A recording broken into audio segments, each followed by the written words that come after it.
ಗುರುಜಿ, ನಾವೆಲ್ಲ ಬಹಳನೇ ಕಾತರರಾಗಿ ಕಾಯ್ತಾ ಇದ್ದೀವಿ. ಯಾರಪ್ಪ ಅದು? ಸೌಮ್ಯ ಪ್ರಿಯಾ ಅಂತಾನೆ ಹೆಸರುವಾಸಿ ಶ್ರೀರಾಮ. ಅಂತಹವರ ಸ್ನೇಹಿತ ನಿಮ್ ಜೊತೆ ಕುಸ್ತಿ ಮಾಡ್ಬೇಕು ಅಂತ ಹೇಳೋದೇನು? ಯಾರು ಗುರುಜಿ ಅವರು? ಖಂಡಿತ ಖಂಡಿತ ತಿಳಿಸ್ಕೊಡ್ತೀನಮ್ಮ.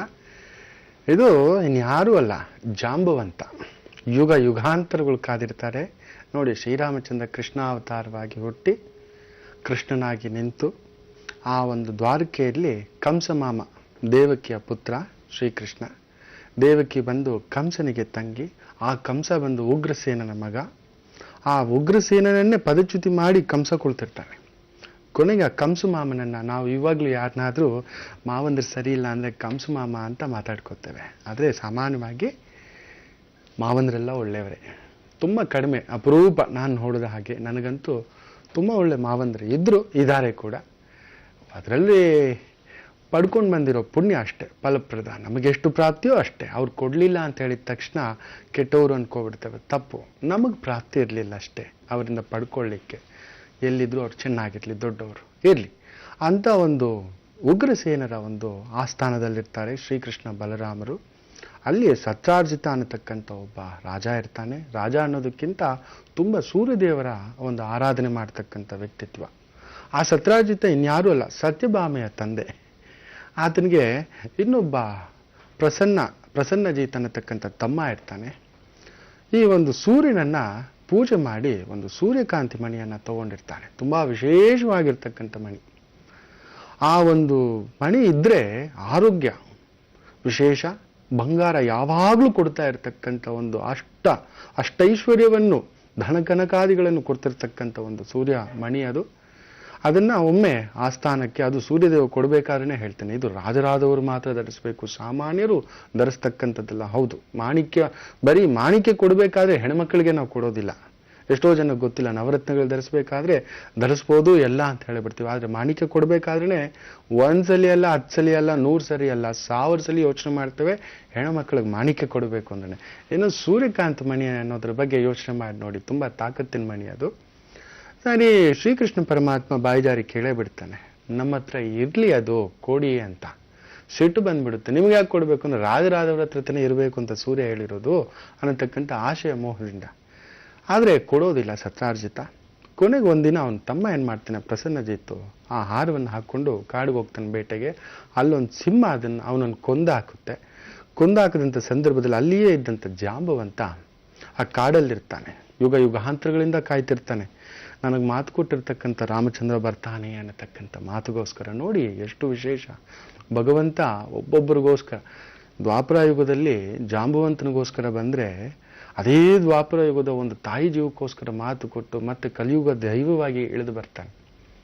ಬರೀ ಓಡಿಸ್ಕೊಂಡು ಹೋಗೋದೆ. ಕೃಷ್ಣನ್ ಪರಮಾತ್ಮನ ಮದುವೆ ವಿಚಾರದಲ್ಲಿ ಲೆಕ್ಕ ತಗೊಂಡ್ರೆ ಇಲ್ಲೂ ಅದೇ ನಡೆಯುತ್ತೆ ನೋಡಿ. ಆ ಸತ್ಯಭಾಮ ರುಕ್ಮಿಣಿಗೆ ಹೇಳಿಬಿಟ್ಟು ಅಪವಾದ ಬಂದ್ಬಿಡುತ್ತೆ ಶ್ರೀಕೃಷ್ಣನ ಮೇಲೆ. ಅದು ಭಾದ್ರಪದ ಶುಕ್ಲ ಪಕ್ಷದ ಚೌತಿ ಅಂತ ಹೇಳ್ತೇವೆ. ಆ ಚೌತಿ ದಿನ ಚಂದ್ರನನ್ನ ಪೂಜೆ ಮಾಡಿದ ವಿನಾಯಕನನ್ನು ನೋಡಿದಂಥ ಒಂದು ಪ್ರಭಾವ, ಅಪವಾದ ಕೃಷ್ಣನ ಮೇಲೆ ಬರ್ತಕ್ಕಂಥದ್ದಾಗುತ್ತೆ. ಕೃಷ್ಣನೇ ಆಸೆ ಪಟ್ಟಿದ್ದ, ಎಲ್ಲೋ ಆ ಒಂದು ಸೂರ್ಯಮಣಿಯನ್ನು ಕದ್ಕೋಬಿಟ್ಟಿದ್ದಾನೆ ಅಂತ ಸತ್ಯಭಾಮ ತಂದೆ ಅಪಪ್ರಚಾರ ಮಾಡಿಬಿಡ್ತಾರೆ. ನೋವು ಪಟ್ಟಂತ ಕೃಷ್ಣ ಕಾಡಿಗೆ ಬರ್ತಾನೆ. ಹುಡುಕೊಂಡು ನೋಡಿದ್ರೆ ಆ ಸಿಂಹವನ್ನು ಹೊಡೆದಾಕದಂಥ ಜಾಂಬವಂತ, ಅವನಿಗೊಂದು ಮಗಳಿರ್ತಾಳೆ ಜಾಂಬವತಿ ಅಂತ, ಅವಳು ಕುತ್ತಿಗೆಗೆ ಹಾಕಿರ್ತಾನೆ. ಆ ಗುಹೆ ಒಳಗಡೆ ಬಂದಾಗ ಆ ಪುಟ್ಟ ಹೆಣ್ಣುಮಗು ತುಂಬ ಸೌಂದರ್ಯವತಿ ಆಡ್ತಾ ಇರ್ತಾಳೆ ನೋಡಿ. ಬರೋಕ್ ಮೊದಲು ಇದನ್ನೆಲ್ಲ ಫಿಟ್ಟಿಂಗ್ ಇರ್ತಕ್ಕಂಥ ಮಹಾಶಯ ಅಂದರೆ ನಾರದ ಮಹರ್ಷಿಗಳು. ರುಕ್ಮಿಣಿ ದೇವಿ, ನಿನ್ನ ಗಂಡನ ಕೈಯಲ್ಲಿ ಪೂಜೆ ಮಾಡಿಸಮ್ಮ ಅಂತ ಹೇಳ್ತಾನೆ. ನಿನ್ನ ಗಂಡ ಯುದ್ಧಕ್ಕೆ ಹೋಗ್ತಿಲ್ಲ, ಒಂದು ವಿಶೇಷ ಕಲ್ಯಾಣಾರ್ಥಕವಾಗಿ ಹೋಗ್ತಾ ಇದ್ದಾನೆ, ಕಲ್ಯಾಣವಾಗಲಿ ಅಂತ ಆಶೀರ್ವಾದ ಮಾಡ್ತಾನೆ. ಕೃಷ್ಣಯ್ಯ ಹೀಗೆ ನೋಡ್ತಾನೆ, ಅಲ್ಲಯ್ಯ ನಾನು ಹೋಗ್ತಾ ಇರೋದು ಯಾವುದೋ ಹುಡ್ಕೊಂಡು ಬರೋಕ್ಕೆ, ನೀನು ನೋಡಿದ್ರೆ ಕಲ್ಯಾಣವಾಗಲಿ ಅಂತ ಆಶೀರ್ವಾದ ಮಾಡ್ತಿದ್ದೆ ಅಂದರೆ, ಓಹೋ ಕೃಷ್ಣನಿಗೆ ಗೊತ್ತಿಲ್ದಿರೋದು, ಹೋಗ್ಬಾ ಗೊತ್ತಾಗುತ್ತೆ, ಅಮ್ಮ ಆಶೀರ್ವಾದ ಮಾಡಮ್ಮ, ಕಲ್ಯಾಣ ಮಸ್ತು ಅಂತ ಹೇಳಿಬಿಟ್ಟು ಅಂದೆ. ಏನಾಡಿದ್ರೆ ಇದು ಅಂತ ರುಕ್ಮಿಣಮ್ಮ ಕೂಡ ಕೇಳಿದರೆ, ಎಲ್ಲಾದರೂ ಉಂಟೆ ಸವತಿ ಏನಾದರೂ ತರಿಸೋ ಪ್ಲ್ಯಾನ್ ಮಾಡ್ತಿದ್ದೀರಾ ಸೂರ್ಯಮಣಿ ತರಿಸೋ ಜಾಗದಲ್ಲಿ ಅಂತಲೂ ಕೇಳಿಬಿಡ್ತಾಳೆ. ಶ್ರೀಕೃಷ್ಣ ಗಬಕ್ಕಂತಗೊಂಡು ಈಗ ಇಟ್ಕೊಂಡು ನಿಂತ್ಕೊಂಡು ನೋಡ್ತಾನೆ ನಾರದನ ಹತ್ರ. ಹಾಗೇನಿಲ್ಲ ತಾಯಿ, ಅವನಿದೆ ಜನಾರ್ದನ, ಅವನಿಗೆ ಗೊತ್ತಿಲ್ಲದ್ದೇನಿದೆ, ನಿನಗೂ ನನಗೂ ಎಲ್ಲರಿಗೂ ನಿಲಕದ್ದು ಕೃಷ್ಣ, ಆ ಮಾಯ, ಕಳಿಸ್ಕೊಡು ತಾಯಿ, ಅವೆಲ್ಲ ತಲೆ ಕೆಡ್ಸ್ಕೊಬೇಡ, ಕಲ್ಯಾಣ ಮಸ್ತು ಅಂತ ಹೇಳಿ ಕಳಿಸ್ತಾನೆ. ಜಾಂಬುವತಿನ ಮದುವೆ ಆಗ್ಸೋಕ್ಕೆ ಪ್ಲ್ಯಾನ್ ಅದು, ನಿಜ ಹೇಳಬೇಕು ಅಂದರೆ ನೋಡಿ, ಎಲ್ಲದಕ್ಕೂ ಒಂದೊಂದು ಸಂಕಲ್ಪ. ರಾಮಚಂದ್ರನಾಗಿದ್ದಾಗ ಸ್ವಾಮಿ ನಾನು ನಿನ್ನ ಬಂಧು ಆಗಬೇಕು ಅಂತ ಕೇಳಿರ್ತಾನಲ್ವ ಜಾಂಬುವಂತ. ಆತ್ಮಬಂಧು ಮಾತ್ರ ಆಗಿಬಿಟ್ಟೆ, ಬಂಧು ಆಗ್ಲಿಲ್ವೇ ಅಂದಾಗ ಮುಂದಿನ ಜನ್ಮದಲ್ಲಿ ನಿನ್ನನ್ನು ಬಂಧುವಾಗಿ ಮಾಡ್ಕೋತೀನೋ ಅಂತ ಕೊಟ್ಟಂತ ಮಾತಿಗೆ ಜಾಂಬವತಿ ಇರ್ತಾಳೆ. ಜಾಂಬವಂತನಿಗೆ ಅಲ್ಲಿ ಬಂದು ಆ ಹಾರನ ಆ ಮಗು ಹತ್ರ ಕಿತ್ಕೋಬೇಕಾದ್ರೆ ಆ ಹೆಣ್ಣು ಮಗು ಹತ್ರ ಜಾಂಬವತ್ತ ಬರ್ತಾನೆ. ಏಯ್ ಯಾರು ನೀನು ಅಂದ್ರೆ, ನಾನು ಕೃಷ್ಣ. ಯಾವ ಕೃಷ್ಣನೂ ನನಗೆ ಗೊತ್ತಿಲ್ಲ, ನನ್ನ ಹತ್ರ ಯುದ್ಧ ಮಾಡಿ ಗೆದ್ಕೊಂಡು ಹೋಗ್ಬೇಕು. ಈ ಜಾಂಬವಂತನನ್ನ ಸೋಲ್ಸೋ ಗಂಡು ಇದುವರೆಗೂ ಹುಟ್ಟಿಲ್ಲ ಅಂತ.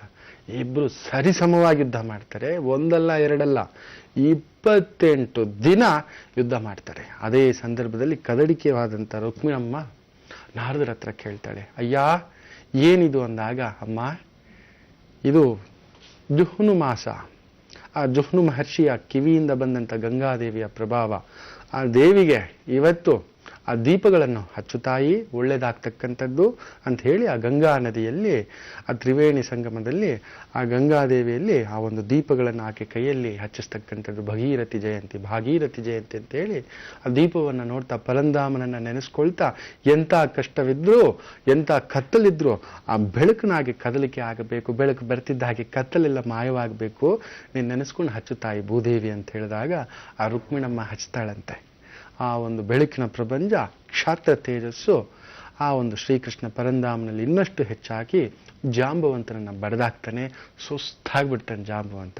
ಸುಸ್ತಾಗ್ಬಿಟ್ಟು, ಯಾರಯ್ಯ ನೀನು, ಸುಸ್ತೇ ಅನ್ಸೋಲ್ವೇ, ತಿಂದಿಲ್ಲ ಏನಿಲ್ಲ, ನಾವಂತೂ ಕರಡಿ, ನಮಗೆ ಎಷ್ಟು ದಿನ ಆದರೂ ಏನು ಬೇಕಾದ್ರೂ ಇರಬಲ್ಲೆ, ಈ ಜಗಜಟ್ಟಿನ ಸೋಲ್ಸ್ಬಿಟ್ಟಲ್ಲಯ್ಯ ನೀನು, ಯಾರಯ್ಯ ನೀನು ಅಂದಾಗ, ಓ ತಾತ ಅಂತ ಹೇಳಿ ಆಗ ನಿಜ ರೂಪ ತೋರಿಸ್ತಾನೆ ಆ ತಾತನಿಗೆ. ಯಾಕಂದ್ರೆ ಜಾಂಬವಂತನಿಗೆ ವಯಸ್ಸಾಗಿರುತ್ತೆ, ಯುಗ ಯುಗಾಂತರಗಳು ಕಾದಿರೋದು ಅಂದ್ರೆ ಸುಮ್ಮನೆ. ಆ ರಾಮಚಂದ್ರನ ರೂಪ ನೋಡಿ, ಅಯ್ಯೋ ನನ್ನ ರಾಮ, ನನಗೋಸ್ಕರ ಬಂದಿಯನೋ ಅಪ್ಪ ಅಂತ ಹೇಳಿ ಪೂಜೆ ಮಾಡಿ ಆ ಒಂದು ಶಮಂತಕ ಮಣಿ, ಆ ಸೂರ್ಯಮಣಿಯನ್ನ ಆ ಶ್ರೀಕೃಷ್ಣನಿಗೆ ಕೊಟ್ಟು, ಶಮಂತಕ ಮಣಿ ನನ್ನ ಮಗಳಿಗೆ ಹಾಕ್ಸಿದ್ದೇನೆ, ಆಗ ನೀನು ಕೊಟ್ಟಿದ್ದೆಲ್ಲ ಮಾತು ಬಂಧವಾಗ್ತೀನಿ ಅಂತ ನನ್ನ ಮಗಳನ್ನ ಪಾಣಿಗ್ರಹಣ ಮಾಡು ಅಂತ ಹೇಳಿ ಮದುವೆ ಮಾಡಿಸ್ತಾನೆ. ನಾರದರು ಕೊಟ್ಟಂತ ಕಲ್ಯಾಣ ಮಸ್ತು ವರ ಕೂಡ ಅಲ್ಲಿ ನಿಜ ಆಗುತ್ತೆ. ಸೊ ಅಂಥ ಒಂದು ಕದಲಿಕೆಯ ಬಹುವಿಶೇಷತೆ ಉಳ್ಳಂಥ ಒಂದು ದಿನ ಇವತ್ತು. ಸೊ ಇವತ್ತು ಮುತ್ತೈದೆಯರು ಹೆಚ್ಚಾಗಿ ಹೆಣ್ಣು ಮಕ್ಕಳು ಹೋಗ್ಬಿಟ್ಟು ನದಿ ತೀರಗಳಲ್ಲಿ, ಅದರಲ್ಲೂ ತ್ರಿವೇಣಿ ಸಂಗಮ, ಅಲಹಾಬಾದ್, ಗಂಗಾ, ಯಮುನಾ, ಸರಸ್ವತಿ ಮೂರೂ ನದಿಗಳು ಸೇರತಕ್ಕಂಥ ಗಂಗಾ ಪ್ರಯಾಗಗಳು ಇವತ್ತು ತುಂಬಾ ವಿಶೇಷ. 12 ವರ್ಷಕ್ಕೊಮ್ಮೆ ಬರತಕ್ಕಂಥ ಗಂಗಾ ಪುಷ್ಕರಾಲು ಅಂತ ಹೇಳ್ತೇವೆ. ಇವತ್ತು ಆ ಗಂಗಾದೇವಿಯಲ್ಲಿ ಮುಳುಗಿ ಗಂಗಾ ಸ್ನಾನ ಮಾಡಿದರೆ ಎಂಥ ಪಾಪಗಳು ಹೋಗುತ್ತೆ ಅಂತಕ್ಕಂಥ. ಹಾಗಂತ ಅಮ್ಮ ಅಪ್ಪನ ಹೊಡೆದು ಬಿಟ್ಟು ಹೆಂಡತಿ ಮಕ್ಕಳನ್ನು ಉಪವಾಸ ಹಾಕಿಬಿಟ್ಟು ಅವ್ರಿಗೆ ಮೋಸ ಮಾಡಿ ದ್ರೋಹ ಮಾಡಿ ಅಲ್ಲೂ ಹೋಗಿ ಸ್ನಾನ ಮಾಡಿದ್ರೆ ಪುಣ್ಯ ಬರುತ್ತೆ ಅಂದ್ಕೊಂಡ್ರೆ ಆ ಥರ ಹೇಳಿದವ್ರಿಗೂ ಪಾಪ ಬರುತ್ತೆ. ಆ ಥರ ಹೋಗಿ ಮುಳುಗಿ ಬಂದವ್ರಿಗೆ ಇನ್ನಷ್ಟು 10 ಪಾಪ ಬರುತ್ತೆ, 10 ಪಟ್ಟು ಖಂಡಿತ. ಮಾಡುವುದನ್ನು ಮನೆಯಲ್ಲಿ ಮಾಡಿ.